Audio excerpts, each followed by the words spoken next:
everyone, and welcome to Before the Hedges, presented by Kroger. My name is Brandon Adams, and this is Dog Nation's recruiting insider Jeff Sintel, and we are in the midst of a fantastic build-up for the 2020 class, and a lot of that for Georgia is going to culminate with G-Day on April 20th. The list is growing on that. We'll update you over the course of our program today on some of those top targets for Georgia, those who plan on being at G-Day, those we haven't quite heard from yet. We'll also get a chance to hear directly from a couple very interesting recruits later on in the show. One of the top wide receivers, a guy making a big name for himself already for the class of 2021, Jaden Thomas, going to be here, and Whitehead, who is quickly becoming one of the more interesting 2020 stories, a guy that has captured a lot of attention from Georgia coaches as of late. We'll talk to him today on Before the Hedges, presented by Kroger there as well. But before that, let me say good afternoon to you, Jeff. It's great to be sitting back here in the studio with you again this week. We appreciate you sharing some of your insight with us. Hey guys, we don't have Butts-Mehre Heritage Hall behind us. We don't have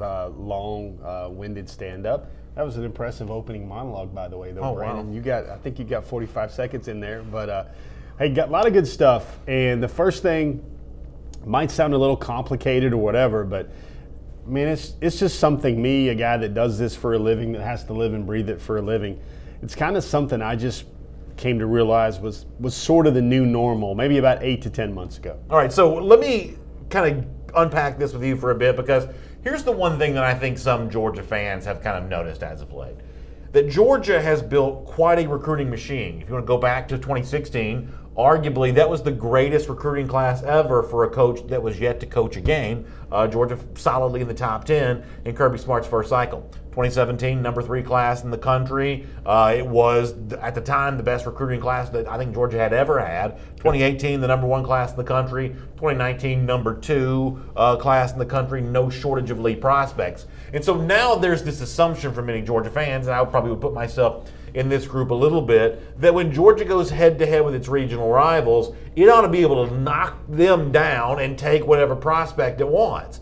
But we are seeing some examples, and I think the 2 programs that come up here kind of chiefly with Clemson and arguably Tennessee, that maybe it's not exactly that easy for Georgia to vanquish all of its foes, despite the fact that it's put together a pretty good track record of recruiting success as of late. As someone who follows this stuff for a living, what does all that mean to you? Yeah, I think that's not just a sporty headline that we're trying to put together to attract attention.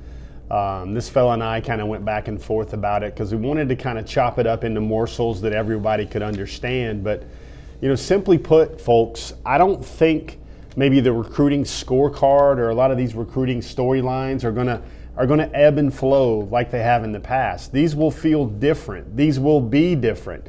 I mean, if we were Delta Airlines or Southwest, I'm going to tell you, maybe, folks, you should expect a lot of turbulence with these recruiting stories. And I mean that because maybe Georgia's going outside the state a lot more on a national footprint more than ever before. But the other thing with Georgia, and we've got a couple little slides that we're going to put together about it as well, but Georgia now no longer recruits with, hey, we need you, you can come in right away. I would challenge anybody out there, except for a few positions on the team.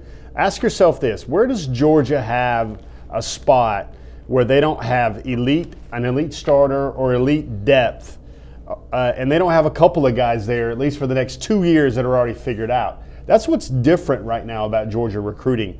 They're recruiting from a position of strength, and they're recruiting from a position of elite depth. And I know maybe we've got some Alabama dude on the comment section or on our feed, and they're like, yada yada yada, roll tide. This stuff always happens. The difference between Georgia and Alabama is that Alabama has the big trophies, and Georgia doesn't have the big trophies yet. Let's face it, folks, Alabama's in one of the true, maybe the last dynasty we'll ever see in college football under Coach Nick Saban. And Georgia's going to have to bust that up to maybe set some legacies and some big trophies of their own. So let's get into this a little bit more specifically here, and let's look at some of the ways that recruiting for Georgia with its 2020 class could be a little different than the last 3 classes, where Georgia has been, let's face it, very near the top of the country, if not number 1 overall in 2018. And Jeff's been good enough to put some notes together for this so you can follow along on your screen. And Jeff, I guess walk us through some of the ways in which right now you see Georgia recruiting as maybe a little different this cycle. Yeah, I'm going to say more bumps, more ups and downs, more drama, Brandon. I mean, like we all need more drama in our lives, right? Mm-hmm. But I think it's going to be more drama for a lot of reasons. You know, like, for instance, maybe if you'd asked me maybe a month ago, maybe even 5-6 weeks ago, I would have said Georgia looked like 8 or 9 5-stars in this class at least, and that was a conservative estimate. Well, the sands, as we've put on the Dog Nation forum recently, they tend to shift a little bit.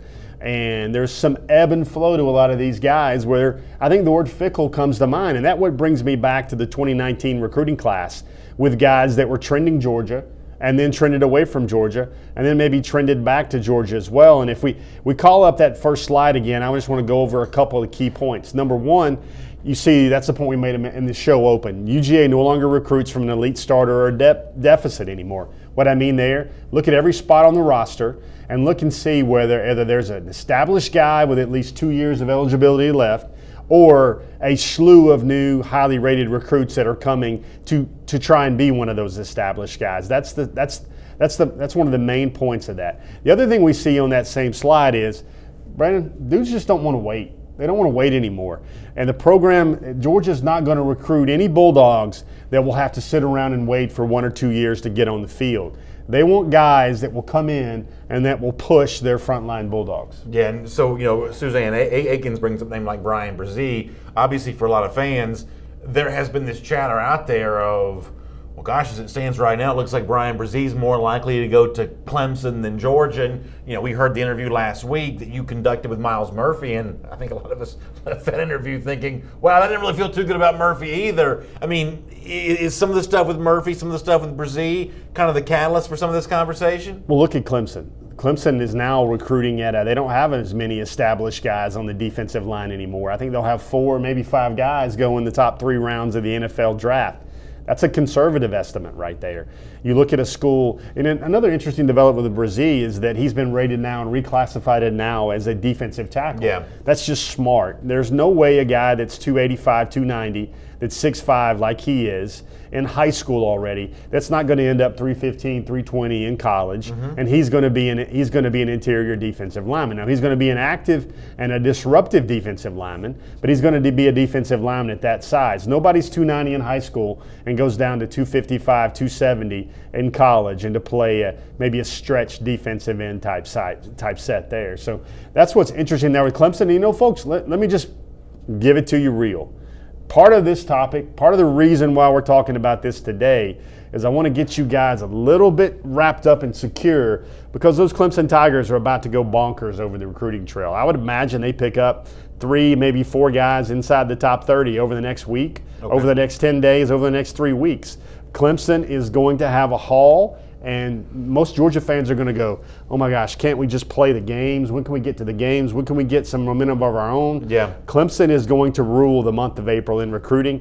I think that is very safe to say that. Cliff Payne, though, to your point, you say, hey, right now Georgia's not recruiting from a position of need anymore. I can't dangle early playing time out to people. But Cliff Payne on the YouTube comment section says, yeah, but the Dogs need elite defensive tackles badly. UGA can't keep missing at that position. So if Brian Brzee is a defensive tackle, if there's even some assumption that Miles Murphy might be an inside defensive player, those are guys that are at a position of need for Georgia. So some Georgia fans are going to push back on the, hey, things are different now because Georgia can't dangle early playing time.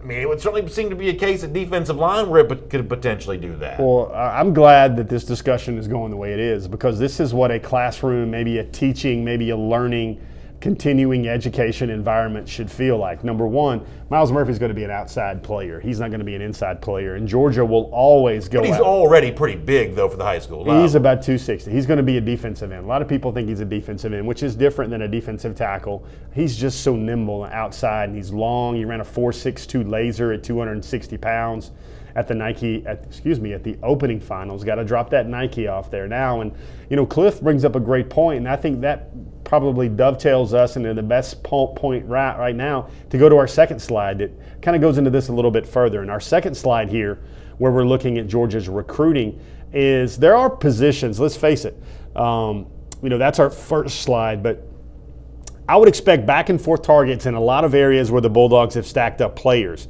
I'm talking about those unpredictable swings, Brandon, where like, hold on, I thought he was Georgia, and now he's here.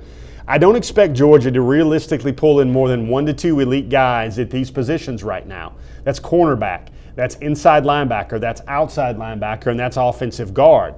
But the positions for this year that are clearly kind of got that help wanted sign out, Brandon, where jobs are available and they can see either guys going pro or they don't have established guys yet, or they're thin, like Trey Sanders and running back. Georgia didn't get an elite guy in 2019, but now it sets up so much better for them to get an elite guy in 2020. And going back to that slide, places of need for Georgia where help wanted sign is out: offensive tackle, kicker, quarterback, running back, and tight end. Those are areas where Georgia can show all the bells and whistles and all the G-Day and all the black jerseys and all the we're a top 5 contender and we got dudes all around you. But they can also sit there and say, Georgia has holes there where the nation's elite might like another school, but they don't have those holes there. That's where Georgia's going to be strong in this class with a lot of more certain recruiting. So what this kind of reminds me of a little bit is the conversation we had in the offseason heading into 2018, that cycle. And many of you remember it was a long time kind of joke on the Dog Nation forum at forum.dognation.com about what's wrong with UGA recruiting. At that point in time, Georgia spent a lot of that season ranked, that recruiting cycle ranked like the 60s and 70s when it comes to the 2018 recruiting class. And then when the cycle ended, Georgia was #1 overall. Now, I will admit, at the time of the spring and summer, kind of before Zamir White came on board and kind of before that class got really rolling, no theatrics, no put on. I was concerned about that for a reason that you stated a little bit earlier, that after Georgia had signed so many top guys in 2017, using early playing time. Hey, here's how bad we need you. That was the common refrain after a pretty disastrous 2016 on the field. They sold the 2017 class in early playing time, but couldn't sell that to 2018 quite as much. So therefore, what do you sell when you don't sell early playing time? And it turns out Kirby was selling confidence in the program. Even with you saying this, ever since then, I haven't worried as much about Georgia recruiting. Georgia seemingly operates on a slightly different timeline than some other programs, certainly in comparison to Clemson, which I won't deny is a major recruiting foe. But Georgia would seem to be a bit more deliberate than Clemson or programs like that. And from that standpoint, what Georgia has been doing is seemingly worked out. Now, I certainly agree that, listen, I want Brazil, I want Murphy. You can mention a guy like Raheem Jarrett, who seems to really like Tennessee as of late. I would really like to have him there as well. But even if Georgia missed out on those 3 names, even if it's symbolically bad for UGA, I don't know that it's necessarily catastrophic for the 2020 class. Well, a guy like Jarrett, like let's say if he was still trending towards Georgia right now, I would think that there are more bouts and more rounds to go in that recruiting timeline, that recruiting journey process, what have you. Let's look at that final slide. And the third slide is kind of our capper on this discussion. And I don't think, Brandon, it's what's wrong with UGA recruiting. I think it's what's different in UGA recruiting right now. And I wouldn't expect Georgia to lose a lot of head-to-head battles with any schools outside of Alabama, Clemson, Ohio State, and maybe Stanford. And that right there is basically for more than reasons just to play football. And this is the key point here. The board is going to change right now due to evaluation. Georgia recruits guys in Nevada, California, Arizona, Florida. It's going to be harder for the staff to get out there to see those guys and to verify the early evals and to move the board up and down about what they want and what they need. They're going to know what they need, especially at certain positions coming out of spring practice 2019 as well. And then after they get them in for the team camps and everybody can look at those Bulldogs on the hoof, and they can see, okay, these are the safeties we want. These are the really corners we want. These are the offensive guards we want. Final thing there is, I think we brought up Tennessee, and you saw Tennessee is kind of coming up. Yeah. I think Tennessee is in a big year right now where it's kind of like Georgia's recruiting, where they're going to hard press everybody like early Kirby did.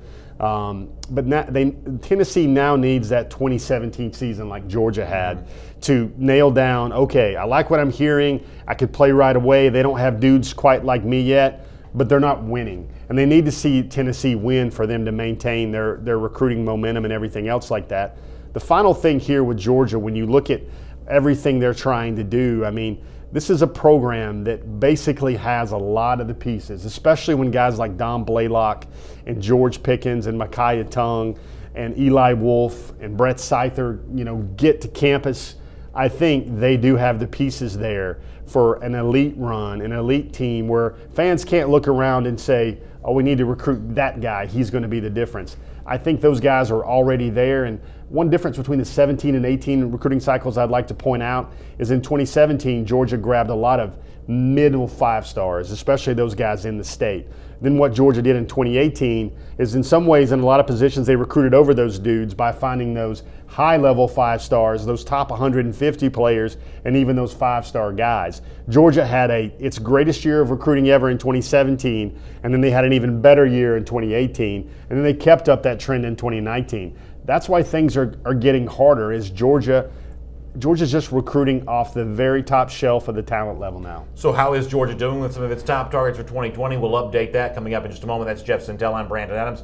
This is Before the Hedges, presented by Kroger, your weekly dose of UGA recruiting talk. By the way, speaking of our friends at Kroger, they've got a great offer for you right now that you need to take advantage of. You can earn 3 times the fuel points on floral, produce, meat, seafood at your local Kroger. You get 2 easy ways to save. You go to Kroger.com or the Kroger app and download the coupon to your Kroger Plus card, or bring the coupon into the store every time you shop and save. Really good saving opportunities there from Kroger. Now, before we get into our top remaining targets, I want to give you a chance to hear a terrific conversation that Jeff recently had with Whitehead, a really impressive linebacker prospect, believe it or not, from Athens, Georgia. Oftentimes, you don't hear Georgia in this day and age even recruiting that much in-state. Certainly not the Athens area as necessarily a hotbed for UGA recruiting. But Whitehead's a bit of a unique story in that, despite the fact that, Georgia fans talk a lot about Mikael Sherman, and I think there's still plenty of good reason to do that.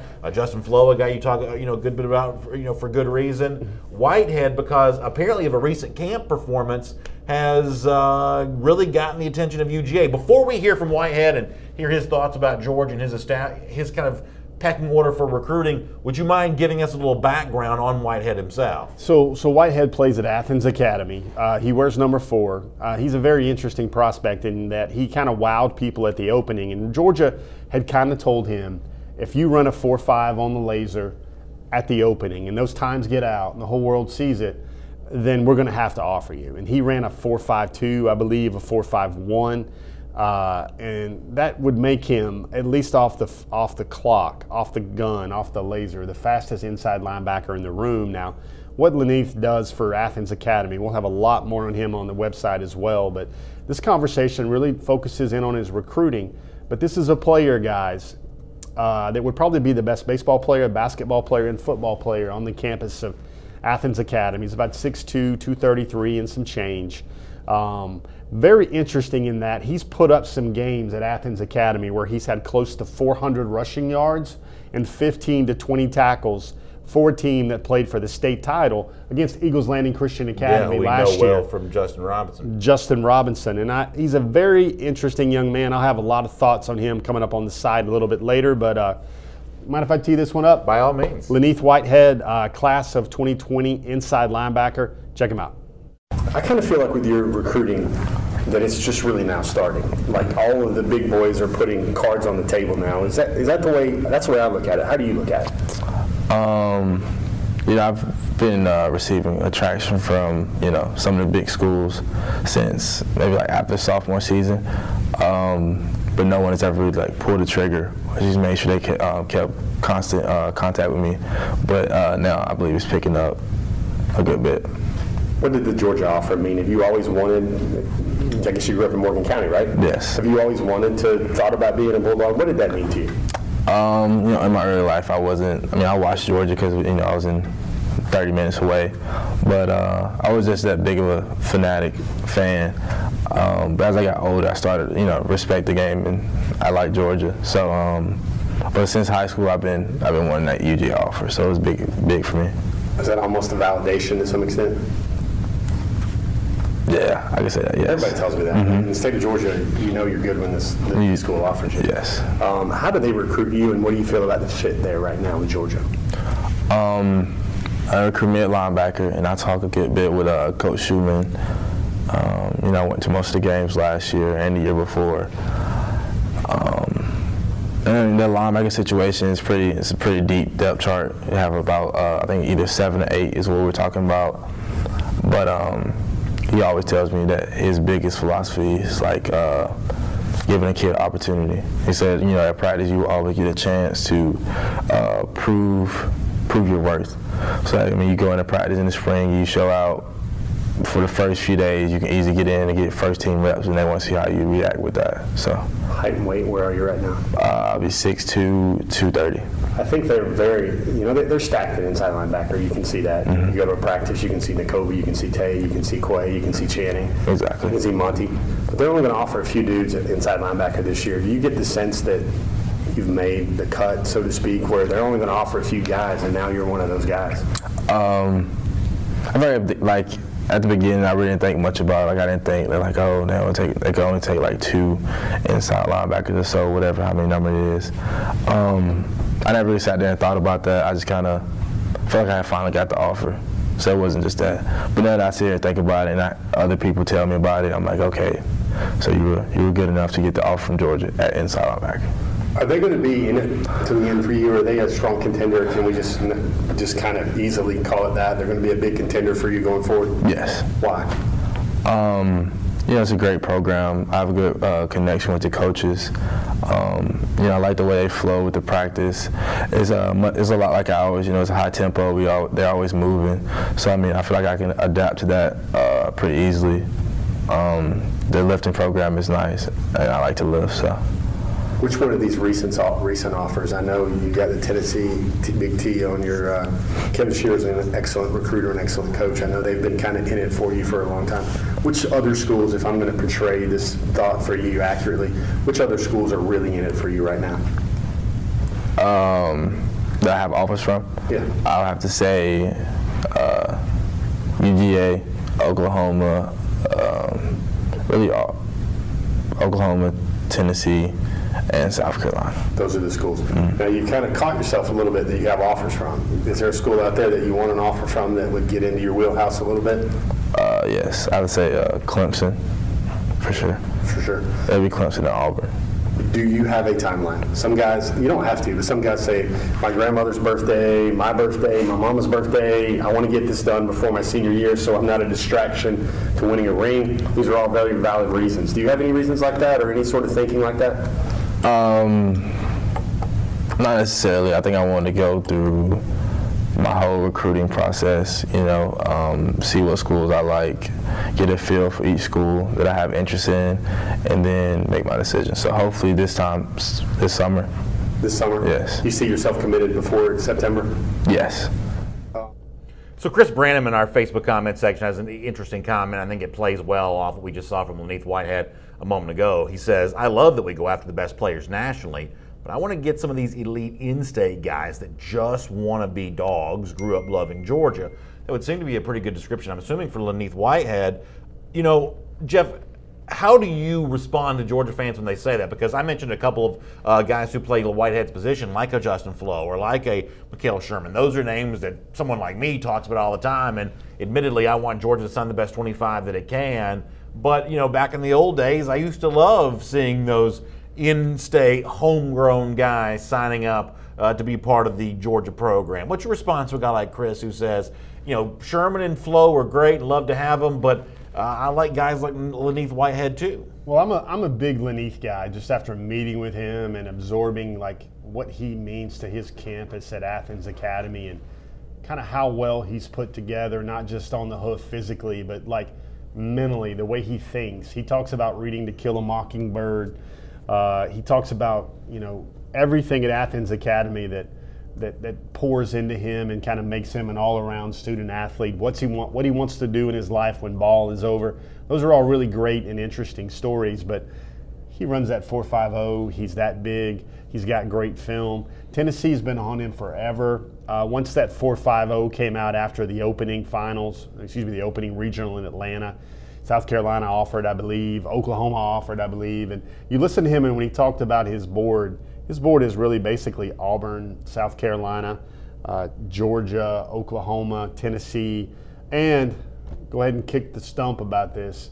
He really hopes he would get an offer from those Clemson Tigers as well. Well, there you go. On that, Easy Brown on the same kind of topic, when you talk about, you know, a Whitehead, an in-state linebacker like that, Easy Brown, also mentioning Tank Bigsby, another one of those in-state prospects at running back. Yeah. You know, Georgia has definitely cast a very wide national net when it comes to recruiting running backs, but you do hear a lot of folks tout, you know, for Bigsby and some of the in-state guys when it comes to that running back conversation. For me, as a fan, I'm a lot more comfortable with Georgia going after the best players it can get and going after them nationally to do that.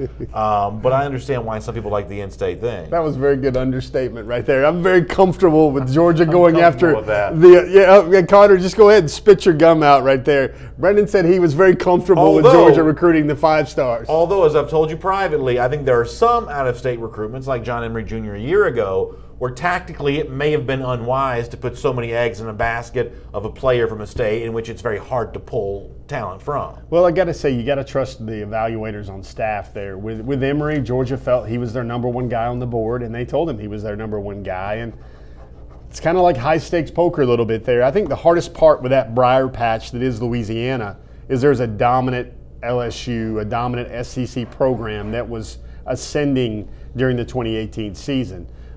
You see places like Maryland and Marshawn Lloyd. You see places like California with Kendall Milton.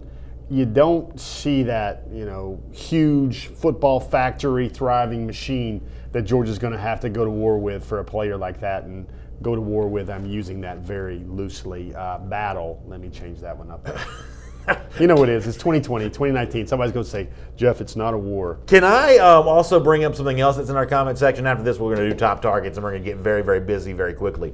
Rick Wallace says, I don't know if he's joking or not, you know, one of the controversial things on Dog Nation Daily has been that some of our Facebook viewers have been granted top fan status. Top fan. Rick Wallace said he lost top fan status. Now, Rick, if he's still watching, can let us know if he was being serious or not. But can you have the belt taken away from you once you win top fan status? If so, that raises a whole nother high-stakes level to all of this, because what Facebook has done is they've given some people a star. Like you can see Easy Brown right here as a top fan. You get a star next to your name, a top fan badge. Maybe Facebook has a composite rating for top fan, and then maybe one of the social media sites downgraded him and his ratings and he dropped a star. That's much like what happened to Dominic Blaylock. By the way, subject of Dominic Blaylock. You were there, I was there, most of Dog Nation was there yesterday for Georgia's post-practice briefing. My ears, according to these ears, it sounded to me like there is a wide open, come take it, son, waiting for Dominic Blaylock at punt return. Yeah, we talked about that this morning. I think that's really fun. And really fun. The one thing Kirby Smart also said about sometimes he drops a little salty nuggets, especially after the tone of that press conference and the way it started out. But he said the biggest drop-off from the 2018 roster to 2019 is he feels it's at wide receiver. Yeah. Clearly, I think he's mentioned this about 3 or 4 times during spring practice so far. Can't wait until George Pickens gets in there. Can't wait till Don Blaylock gets in there. So that's a really fun thing to watch. You can check out today's episode of Dog Nation Daily for more on that. And speaking of really good wide receivers, we're going to hear from one later on in our program today too. Jaden Thomas, Pace Academy, been good to the Dogs before.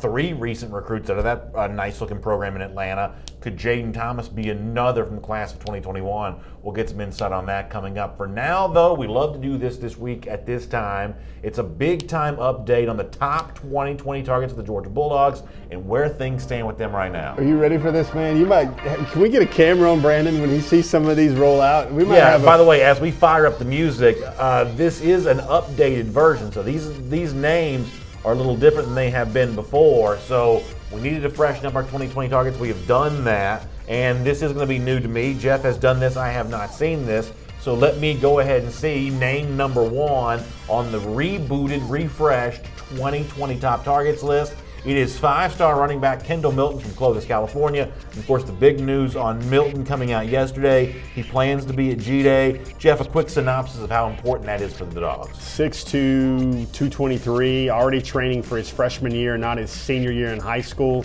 Never been to Georgia, is going to come to Georgia. It looks like a multi-day visit, Brandon.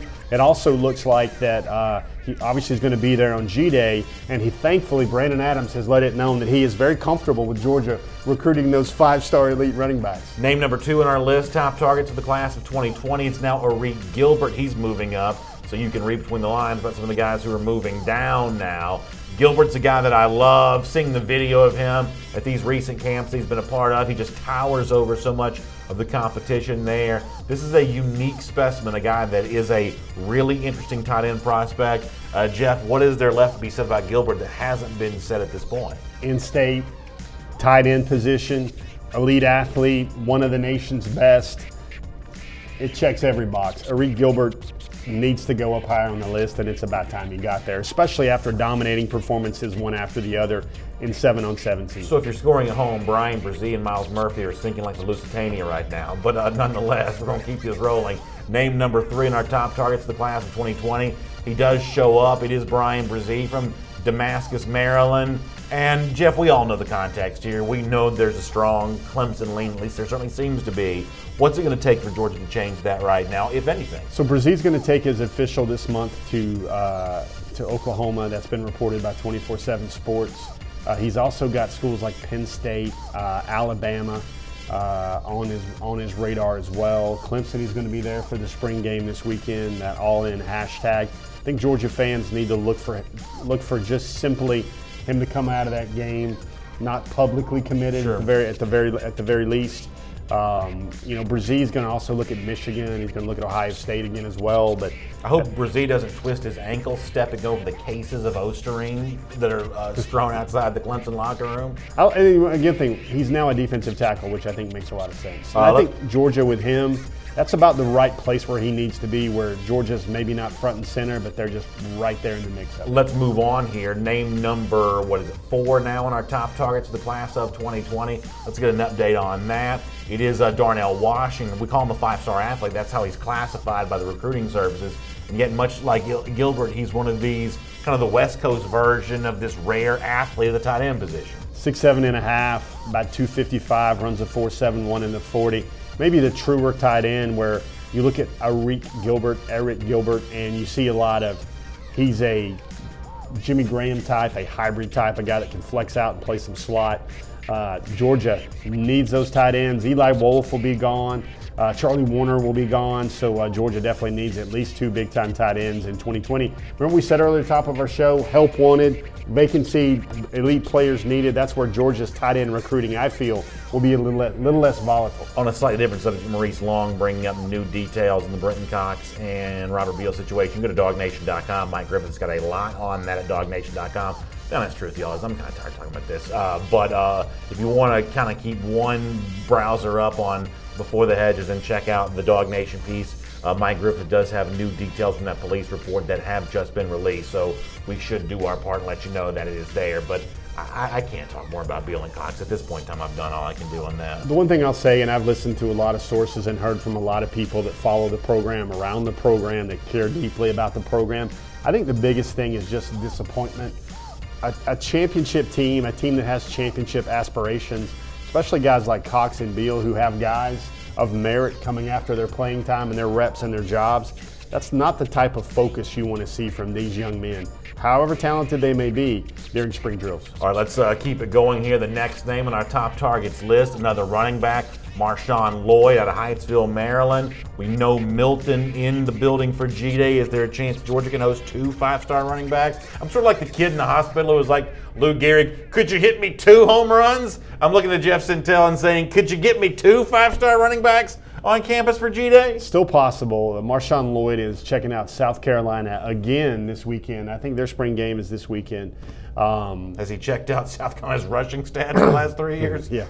Yeah, and again, I think, Brandon, you're quite fine with Georgia recruiting an elite 5-star running back of this caliber. I'd be okay with that. I'd be okay with that. That would be no problem with me. We have more names on the list. How many do we have on the list this week? We got 10. All right, we better pick up the pace. Item number 6, Mikael Sherman. We just talked about an inside linebacker. Georgia extends that offer recently. Does that change anything when it comes to Sherman? Sherman, I think he's an outside backer. I know a lot of times people wonder if he's a combo. He's an inside guy. I think outside backer, considering his length. Is that what he wants to be, or is that what he is? He wants to be. He looks at himself as like a hybrid, can play whatever. Really likes Georgia. Wait and see if you can get him there on G-Day as well. Next name on the list, Keely Ringo, really good-looking defensive back from Arizona. That's a new name for us on this list, and it's also one of those 5 stars who's RSVP'd to be part of G-Day. Yeah, G-Day visit does a lot, but also the things you're kind of hearing. Again, that young man's all the way out in Arizona, though. He likes Texas a lot. Everybody's coming after him, but there's no dominant kind of overseer program there with Keely Ringo. And folks, If you see any video of Arik Gilbert versus Keely Ringo at the 7-on-7 championships that was in Tampa over the weekend, that's what you want to see. That's good time stuff right there. All right, next name on the list is our top 2020 targets here as part of Before the Hedges presented by Kroger, and it's another really good-looking linebacker, a guy that I briefly mentioned earlier, Justin Flo, Upland, California, another national prospect, and another guy at what is already a crowded spot for Georgia, which is the linebacker spot. Like I said, I only think Georgia might get in on maybe 1 or 2 elite targets at every position. I think we mentioned Whitehead earlier. Justin Flo would be another great inside backer. I think you'd be happy with Georgia just going 2 for 2 there. And yeah, that'd be no problem for me whatsoever. Next name on the list as we keep it going here, Tate Ratledge, Rome, Georgia. And, Jeff, your evaluation of Ratledge has been one of the things that's gotten me most excited about this young man. You've seen him in these reps. You're watching it on video. You see some of the stuff that Ratledge has done, and you've seen a guy that can really play this game. I think he went from here in my book, and this was pretty high, and now he's way up here. Why has he done that? He's put on about 1.5 inches in height since I saw him the last time, and that includes like maybe 1.5 inches since last May. He's nasty. He was dominant at the opening Atlanta regional. Good nasty streak. He's about 310, 315.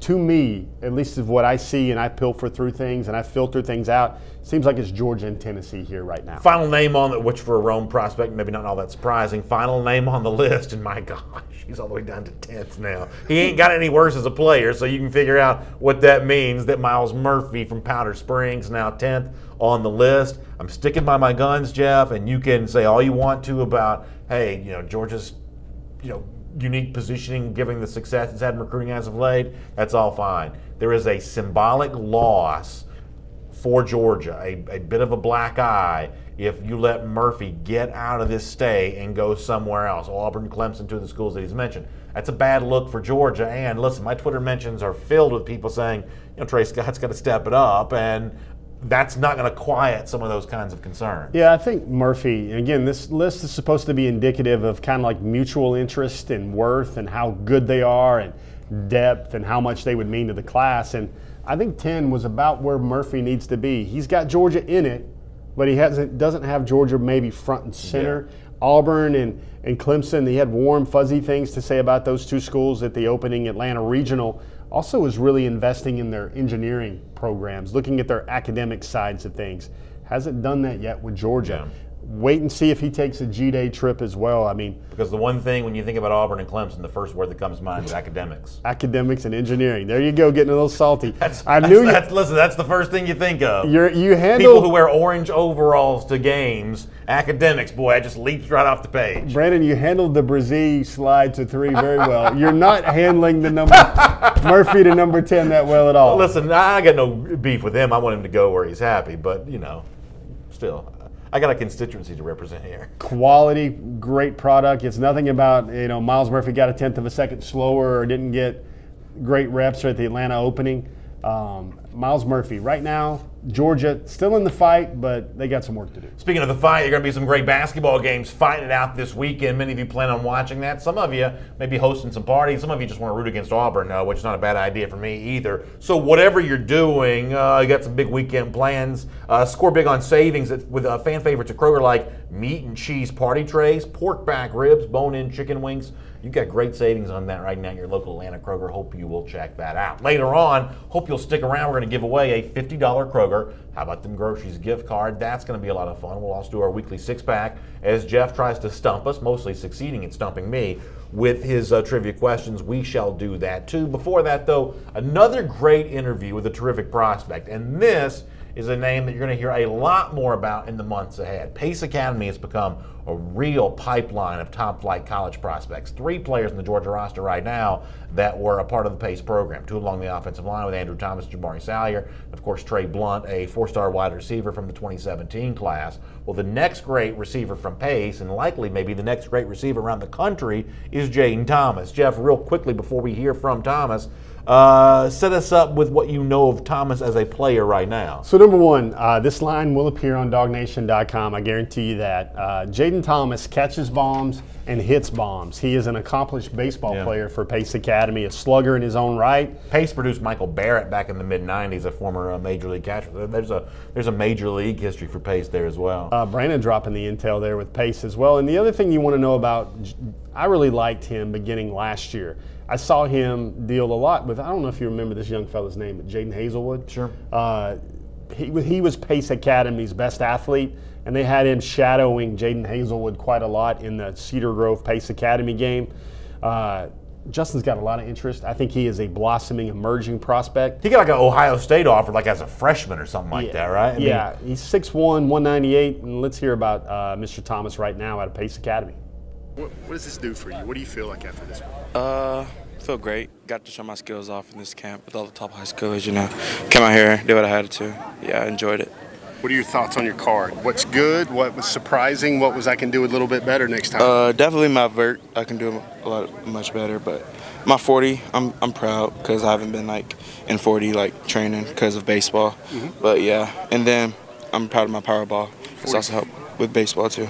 4.21 agility too. That's yes, nice. Sir. Yes, sir. And what is that? 6'1", 198. What'd you play at last year? Height and weight did you play? Height, I was about 6 foot, 6.5, and played at like 190. So, you know, obviously I'm around Pace a lot. Yes, I've sir. noticed you for a while, and I was always like, okay, the offers are coming.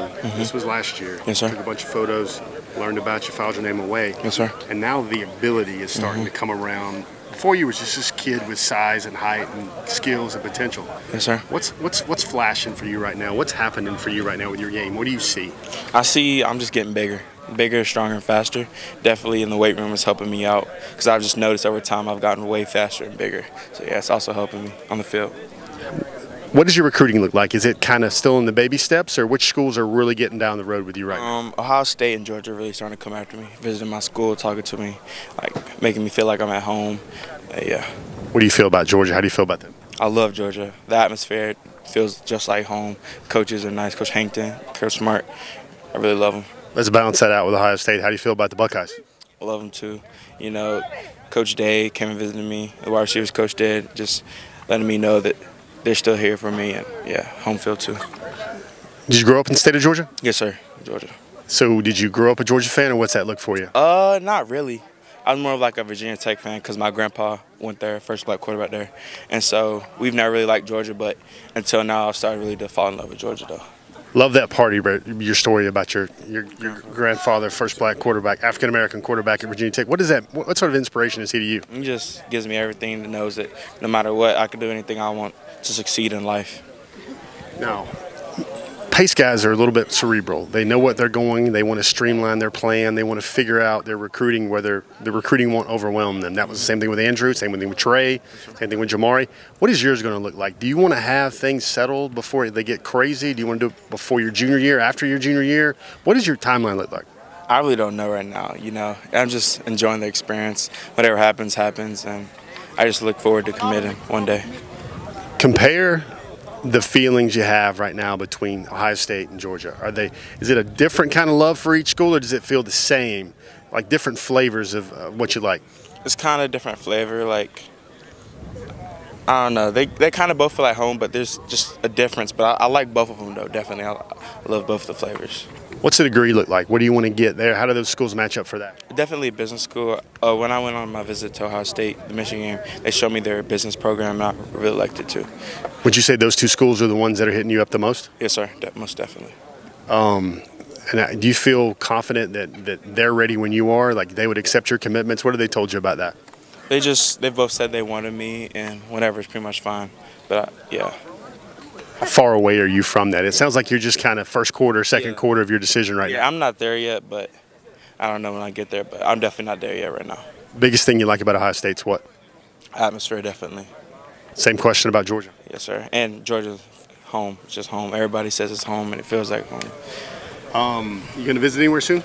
I got Clemson and Virginia so far scheduled for the summer. How would you describe what you're looking for? Can you verbalize that, what you're looking for with your decision? Definitely that home vibe, definitely. The coaching staff making me feel like I'm at home and will be able to support me whenever I need them to. So, yeah, most definitely that. Last two. Who recruits you for Georgia, and what do they say? Coach Hankton, he says he really likes my style and I can fit in there. And then Coach Washington, he was recruiting me from Michigan, but now he's at Ohio State, and he's recruiting me from Ohio State now, and he said he liked me and stuff. How would you describe your game? If there was something on the back of your Madden card or whatever, and to describe the things that are important to you, the things that you think are your strengths, what do you think those are? My aggressiveness, definitely, and then my ability to go up and get the ball. How much does Terrence help you? A lot. Everything I do is from him. He's the best trainer in the world, definitely, and he's getting me right. Video, first of all, I really like Jaden Thomas a lot, man. That is a very, very impressive young man. I also like seeing some of those highlights from him as well. Love the stride with the way that he runs. That's a good-looking receiver of the class of 2021. Also love hearing Cortez Hankton's name thrown out there again. Hankton is a guy that seems to be doing a pretty good job developing relationships with guys like that. And the other thing that comes to mind from what Thomas had to say there, it didn't get a ton of attention down here, but how weird is it that he was being recruited by a position coach at Michigan, and then that guy switches and I think that happened a couple times. A couple staffers left Michigan to go Ohio State, and goes and now recruiting for Michigan's biggest rival. Can you imagine if that happened in the SEC? Now, I guess Charlton Warren's working for Georgia now, so I guess it ain't that hard to imagine. But what an unbelievable set of circumstances for Ohio State, which, as I said before, some of the stuff I've read about Thomas, Ohio State was in on him very early. So this sounds like it's going to be a Buckeyes, dogs battle based on some of the stuff that Thomas himself had to say. So check a few things out of that. One of those clips there, we're not going to talk with something as kind of fickle as him wearing Georgia gloves at the Atlanta opening. You did see him beating Woodstock's 2021 Elite DB David Daniel in one of those clips when Brandon noticed that stride of the young man. The thing I think about here when I look at Thomas is he's been trained by Terrence Edwards, DGD training. DGDU is what I kid you. Yeah, Kirby shouted out Terrence yesterday from the podium. Yeah, and Robert as well. The other thing you see here with him, and Brandon, I don't know if it perked up your ears or anything like that, but he used the word home and love quite a lot when it referred to the in-state school. So that's what I like to hear. Something to monitor there as well. And just an impressive young man. And everybody on the Pace staff tells me whatever you can give him a check mark, character, intangibles, work ethic, grind. Football means something to him, and I love that story about his athletic lineage of his family. His grandfather was the first African-American quarterback at Virginia Tech. This is a young man who gets it. Yeah, he's got a great pedigree, obviously. One more final thing on him before we move on to trivia and giving away our $50 Kroger How About Them Groceries gift card. Does a guy like Jaden Thomas need to see Trey Blunt playing in 2019? Same high school, presumably they know each other, although there is a little bit of distance between them from a school standpoint. Does a guy like that want to see Blunt on the field? I think he wants to see Pickens do big things, Holloman do big things, and Blaylock do big things, especially those young cats that get in the mix and start making big catches. I think that's the main thing. He knows Trey Blunt likes it at Georgia. He knows Trey Blunt is happy at Georgia. And he knows Trey Blunt played 15 games his freshman year for Georgia as well. Yes, primarily a blocker, but still he's seen Trey Blunt get on the field a lot. And I think that's the main thing. I think the main thing would happen for what he wants to see about Georgia. And let's face it, 2021 in the state of Georgia at receiver, mighty strong. Jaquez Smith, this guy right here, definitely a name to know. All right, $50 Kroger. How about them groceries gift card coming up before we're done today on Before the Hedges presented by Kroger. But for now, though, it's time to find out how much we know about whatever topic Jeff has selected this week. It's our weekly six-pack as Jeff unloads 6 trivia questions on us. Jeff, the floor is yours. You notice I used to call this my favorite time of the week. I haven't really been calling it that as much lately. Is that the time of practice when Isaiah Wilson has to block Nolan Smith and Jermaine Johnson? Yeah, something along those lines. Not as much fun anymore. All right, folks, let's load them up. There's no topic this time. There's nothing really tangent I can point it to. It's just general Georgia Bulldog trivia. But there is a little bit of, let me file that away in the portal mess in the back of your head that goes along with something like this. All right. Let's start off with number one. Number one. Dog Nation, how about that six-pack? How many, we do the 4 stars, we do the 5 stars. How many former high school All-Americans are now on the Georgia roster? This is just a total wild guess for me. 15, 25, 31, or 39? When in doubt, choose C. I'll choose C, 31. Choose C. Let's get our YouTube crowd in there. Let's see what folks are doing. By the way, this would be, I guess, formerly known as U.S. Army or currently known as Under Armour. Those are the 2 All-Americans that count for something like this. Yes, sir. C.J. Davis says 25. Over here on Facebook, Frank Hilton says 31. I think it would surprise you some of the guys that were not All-Americans. For instance, Clay Webb didn't play an All-American game last year. Now, he may have been given All-American status with one of He was an All-American. the two, but he didn't play in one of the games. So not all these people play in games, and frankly, I won't mention any names here. Some of the guys who have played All-Star games over the years might surprise you a little bit as well. Yeah, Eric Stokes didn't play in one. Jordan Davis didn't play in one. You see contributors, Charlie Warner didn't play in one. So Chadwick Ivory, Philip Jordan Wells, Bob Page joined me in saying C. Maurice Long says B. You got an answer for us? Got an answer. And hey, Brandon, go ahead and start off on the right foot, man. You got that one straight down the fairway. The correct answer is 31. Oh, there you go. Never in doubt. Never in doubt. 31. Are you feeling good, Brandon? Question number 2. You going to pull the driver on the next hole now? Yeah, maybe so. Number 2. And thanks to everybody at YouTube that's chiming in. Uh-oh, here we go. All right. How many members of that vaunted number 3 in the nation 2017 recruiting class are seen as bona fide contributors on this roster right now? So I'm assuming you're going to count Mark Webb as a bona fide contributor because he's playing some. Obviously, J.J. Holloman, Andrew Thomas, Malik Herring is a bona fide contributor. Eric Stokes is a bona fide contributor. I'm starting to run out of, obviously, Jake Fromm, Richard LeCount. Sometimes the easiest ones are the ones you forget. Fromm, LeCount, DeAndre Swift. Can I see the choices one more time? 13, 18, or 20. I'm not up to 13, but I don't think I'm going to get to 18. I think the answer is A, 13. A, 13. And again, you got to look at that. Trey Drawdy also agrees. Winston Mock agrees that it's A. Brad Adcock also saying he says it's 18. 18 seems a little high for me. So the key thing for me, and I think I've said this before on some of our various platforms, I've truly evaluated kid after his second spring practice at Georgia. That, everybody comes with bust labeled or a guy that's portal bound, and let's pump the brakes on some of that right now. I look at guys after their second spring practice at Georgia and figure out whether they're going to make it or they're going to be a contributor or not. That's enough time to see what they have. Correct answer, Brandon. Again, this is a firebrand start for you, Brandon. The correct answer is actually 13. Yeah, it's not 18. And I say this on Dog Nation Daily all the time. And I said this even on the radio today. I was on with my friends at 960 The Ref. You cannot judge guys who have not played through what I guess now after a few years on campus, going into their third year on campus. You can't judge those guys as bust because they haven't played yet, because playing at Georgia has never been more difficult. So you can rattle through the names of the guys we haven't seen a ton of. Notori Johnson. We haven't seen a ton of Jaden Hunter. Yeah, Jaden Hunter, Nate McBride, people like that. You can't say, well, those guys must not be able to play because look who is on top of them in the depth chart right now. I think guys like Natrez Patrick and even guys like Tate Crowder that finally flashed late, that's something to remember there as well, of guys that I call it swallow the grow-up pill, or the light bulb finally came on. They were the biggest, the fastest, and the strongest and knew the most scheme, and then it was their turn to shine. Did you count Schaefer in your list of contributors? I did not. Okay. I did not. This one kind of piggybacks the previous question, Brandon. Right. It's one of those folks that starts wondering about, a key takeaway from that point is this.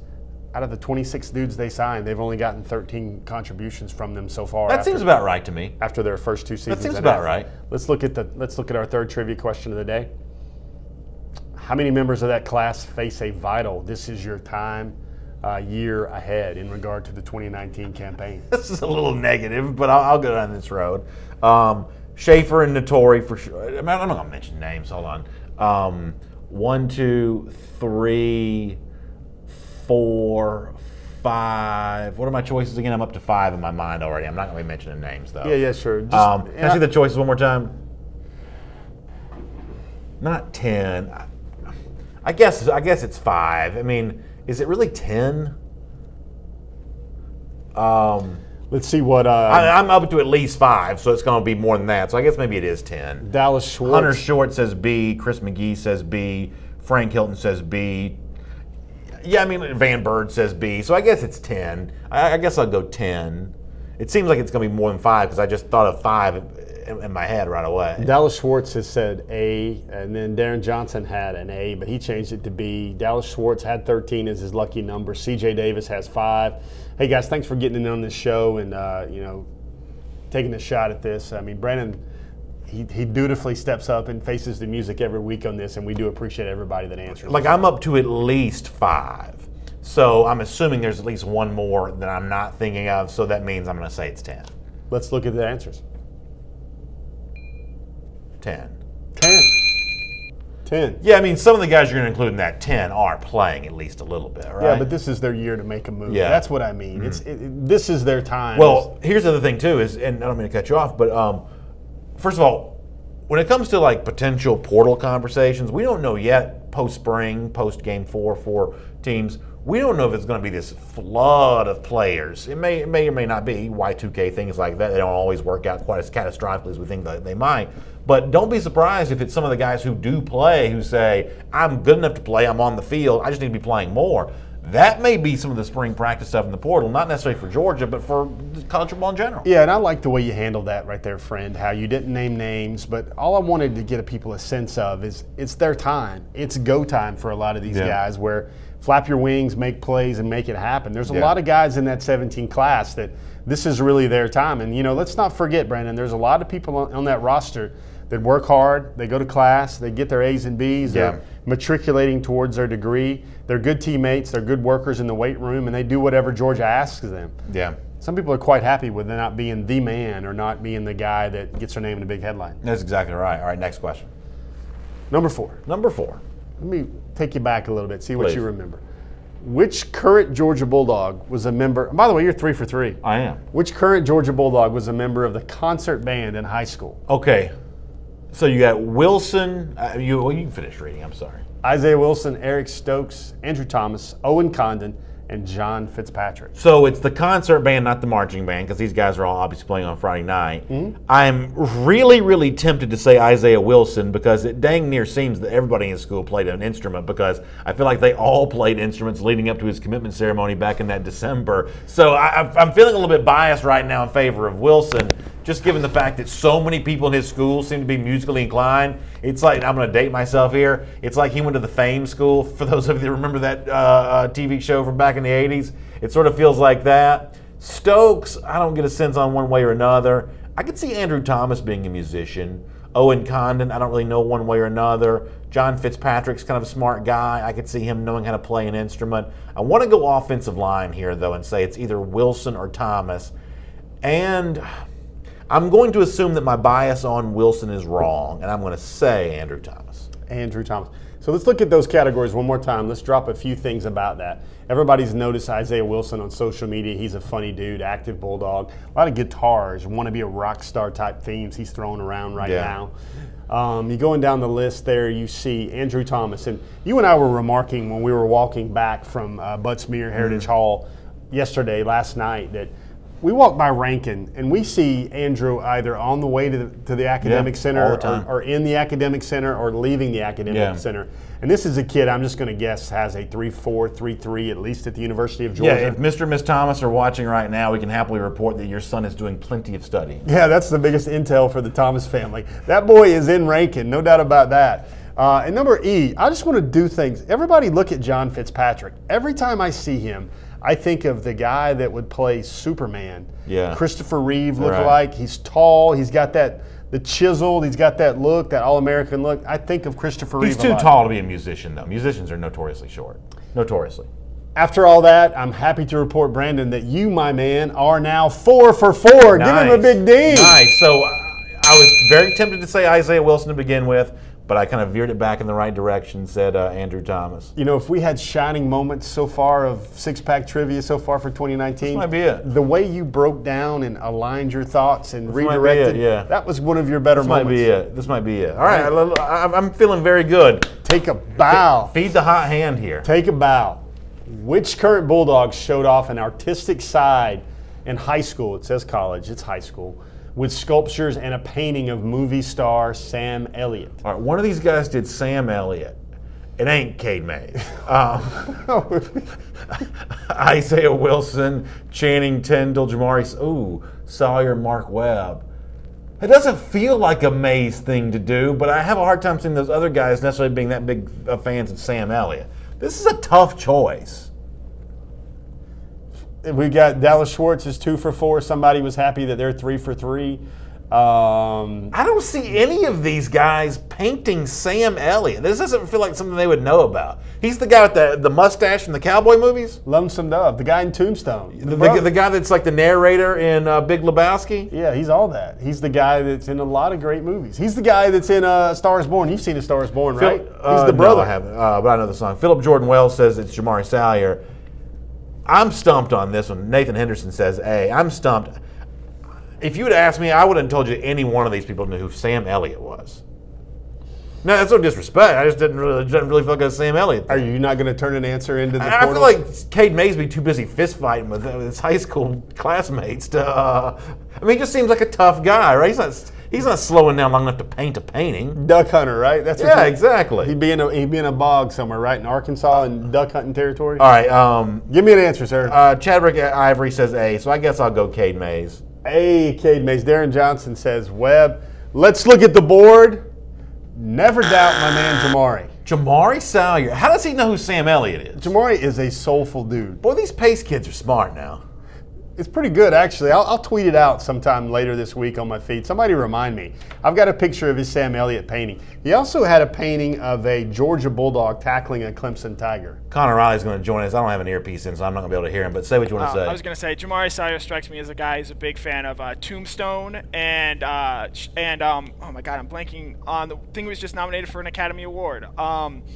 A Star is Born. He's a big fan of A Star is Born. Okay, so that's how he would know then? So do young people know who Sam Elliott is then? Lonesome Dove. He was in a lot of stuff. Young people don't know what Lonesome Dove is. He knows Sam Elliott, man. Sam Elliott has the world's greatest mustache. Yeah, he does a great mustache and a great voice. I'd give anything if I had that sort of like rich, very full. Listen, Jamari Salyer, a well-rounded dude. Let me get this on you, my man. I remember the story now completely. You know why he liked Sam Elliott? Please tell me. Roadhouse.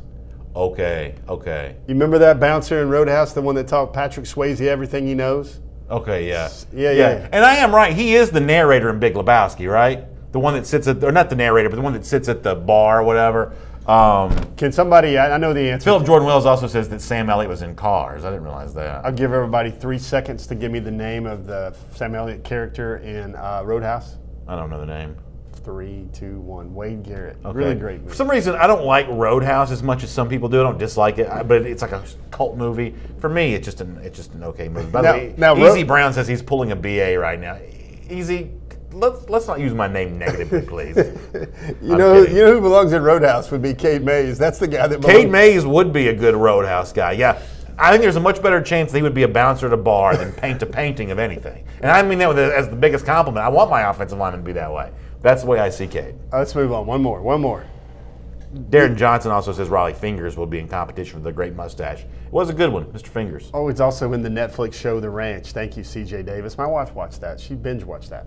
Which current Georgia Bulldog had a large collection of knives in high school? Now we're getting to Cade Mays territory. Which Georgia Bulldog had a very large collection of knives in high school? He would even sell them and buy them on eBay. Okay. Let's look at the categories. One of them is the quarterback. Hopefully, he will not be throwing those knives around. I could see him being a candidate for that. Look, Jake Fromm A, Cade Mays B, Charlie Warner C, Monty Rice D, and Malik Herring. Yeah, I don't know about Rice and Herring how much because to me knives are an outdoor thing. I don't know how into the outdoor stuff Rice and Herring are. They may be. I don't really know. I want to go. First of all, Jake Fromm has a hard enough time with fish hooks. He needs to leave the knives alone. So I'm gonna keep the answer here to either Mays or Werner. I'm tempted to say either guy, but this really feels like a Cade Mays. This feels like a Cade. A big box of knives. That to me just nothing says Cade Mays more than look at these knives I bought on eBay. I heard an old coach say one time he hits you like he's got a bunch of knives stuck in his shoulder pads. We're learning on Dog Nation YouTube, Brandon, that Jake Fromm likes the outdoors. Yeah, CJ Davis, Nathan Henderson, both leaning on Jake Fromm here. Darren Johnson there as well. Dallas Schwartz as well. I don't think the quarterback's going to have a bunch of knives. I don't think so. Your answer, please. I'm going to go Mays. Cade Mays. Charlie Warner. Bang! I was tempted to say Warner. Up there in Tiger, Georgia. I mean, yeah. Charlie Warner could sit here, and we would give him, I remember from his recruiting days, if you gave him that much room of slices of grass, maybe the width of this table easily, he could do a back tuck that quickly. Yeah. And he was 6'5", 230, 230, That's a 225. good athlete right there. Very good athlete. And I really hope Charlie Warner's career ends with about 30, 35 catches. I think he's going to have a good year this year. I really do. Speaking of good years and good conclusions, we're going to have a great conclusion to Before the Hedges presented by Kroger today. We're about 5 minutes on the clock, and we're going to give away a Kroger $50 How About Them Groceries gift card. All you got to do is get your question and comment in here, and we'll give you a chance to react. Let's start the clock and get going now, and we'll rattle through as many comments as we can.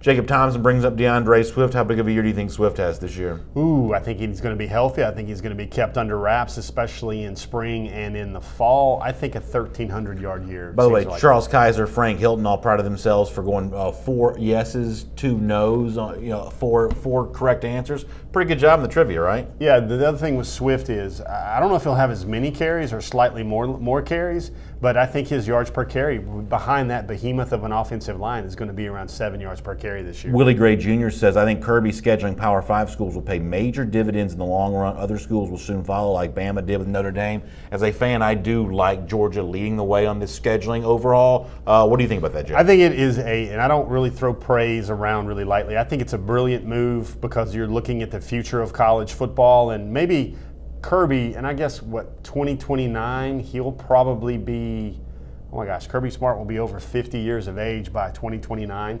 I think 50-year-old Kirby will sit there and realize that the best way to keep Clemson out of a playoff is to beat them by 20 or 25 during the regular season. Dalton Scott has a really good question. If you can only have one player for the 2020 class, if it's like a first-round draft pick situation, given position of need, given overall talent, one player for 2020, who's it going to be?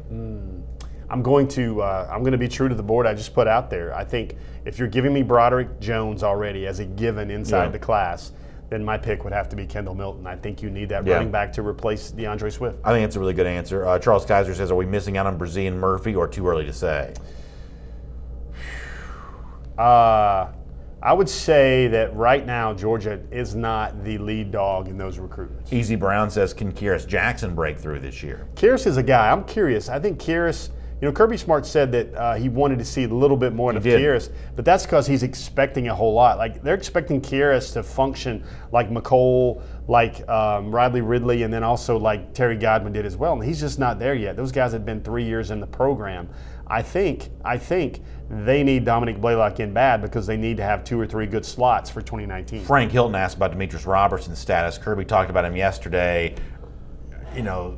Well, what did you make of what Kirby said? I'll just say it like that. I think it was praise, but it was guarded praise. Yeah, I think what it is Georgia might be finding out that Demetrius is a great player, but he's an outside receiver when they really need him to be a slot guy or an inside receiver. Here's a good, boy, that's not highest and best use for Demetrius Robertson. That's indeed the case.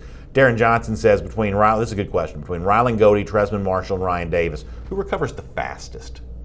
I would go Ryan Davis because his injury happened, I think, mid-September of his. But isn't Marshall the least significant of the 3 injuries? Yeah, Marshall's a shoulder injury where he played. I mean, he played in that with that thing at the state championship game at like 65%. Godey's a guy that doesn't really need burner type speed to go. His game's not predicated on that. I still think Ryan Davis, just because he's gotten a lot longer. Mondiesel 12 asked a good question. What do you feel the coaches can say to the high-profile players who can't crack the starting lineup because of other elite players to not get them to want to leave? I think my answer for that is I think you can look at the NFL and see lots of examples of guys in the league that didn't necessarily play a lot in college. Being developed is more important than playing time. That's not going to work on everybody, but that's a message that is potentially honest. I think it's pretty easy to say. They can point to that kid and they can say, see this fella right here, he's doing X, Y, and Z that you're not doing. And that's where you need to go in order to get at his level. I think also they can just point at a couple of very impressive recruiting stories. Isaiah Wilson, which this man noted in the pages of DogNation.com recently, to me it was just a rehash of what Eric Stokes did. Sometimes you got to wait your time to be able to perform at a high level. CJ Davis says, what's your thought on Stetson Bennett? Do you think he's going to take the backup spot? I think right now he's the overwhelming favorite to be the number 2 quarterback. That could change, but for now I believe Stetson Bennett's an overwhelming number 2. I think Stetson's the guy. He's repped in Georgia. He's comfortable around Georgia. He's comfortable in college. He's older. He's also played as the guy in junior college football. And listen, folks, go ahead and dismiss all those junior college stats if you want to throw that dart at Stetson Bennett. Bennett, I think he had 16 touchdowns and 13 interceptions. That guy was basically playing in the junior college ball Mississippi equivalent of 2 Mississippi. They were on his back after 2 Mississippi. Mr. Lambo 446 says, what do you think of the rumors out there that Georgia could be working on another home and home with Oklahoma? I think it's a great idea.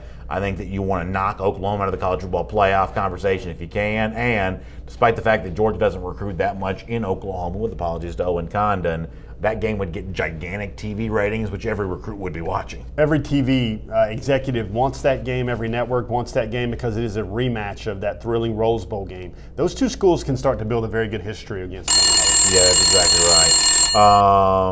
Dante Edie says, who will have more touchdowns? Swift rushing touchdowns or Jake Fromm passing touchdowns?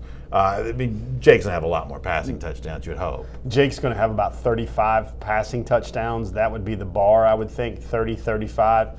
I think DeAndre Swift's best season. I think the SEC record for touchdowns for running back is 25. All right, we got to give away one of these before the Hedges gift cards. I'm going to let